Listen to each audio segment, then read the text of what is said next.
په تکبر ځان له مرور هوان مه جوړوه ګریوان کې سوچ کې سیوات خفګان مه جوړوه دولت دپاره نن په یو سبا په بل مذهب شي هسې د ځان نه ډای مذهب مسلمان مه جوړوه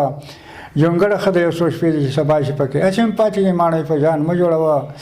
دا تشفه نوم مسلماني به د اخر تباه کړي مسلماني د ښځلو ډیران مه جوړوه عبدالستار الا وانت مسلم ماسې خپل قبر د کبړو میدان مه جوړوه او د اچار خواته ردود او حیران ګورم څوک د ځان پسانې سرې ګریوان ګورم د خمتا د رې جامې پټکۍ فروزو په عزت مې هغه نران ګورم چې قول پیل چې دواړه برابر وي ګرځم دې دنیا کې داسې انسان ګورم اتفاق د پښتون عبدالستار لکه چې د خپل لاندې اسمان ګورم او کشي عمر د دنیا 200 کاله بیا هم وایي چې روان یم چې سباله که ډېر عمر شنه اشنا خو آخر مرګ دی یو ځل خو کې به ورځې دغه بلاله د فرعون نوم رشیدات پښتنه وکړه لښکر کمه توره وکړه ابراهاله لوی بادشاه دی څوک شریک ورسره نشته نه د مال پروا لري او نه د بېماله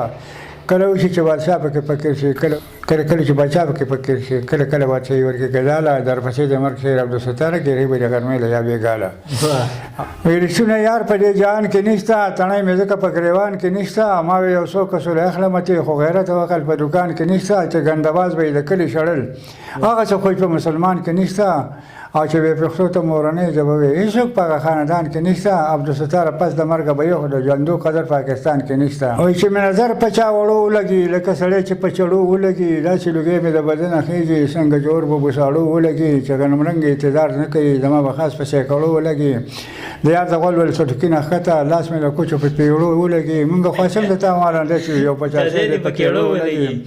عبدالستار مېلمه کوم د اشنا خیر کې روپۍ دو په غوړو ولګي او منم پورې مې پار خولي چونګې دی خو بیا هم سر زما د ډېر غمه رنګې دی بس د نه پکې ګڼ بلا پراته وي ظاهرا مسلمان ګوره سور منګې دی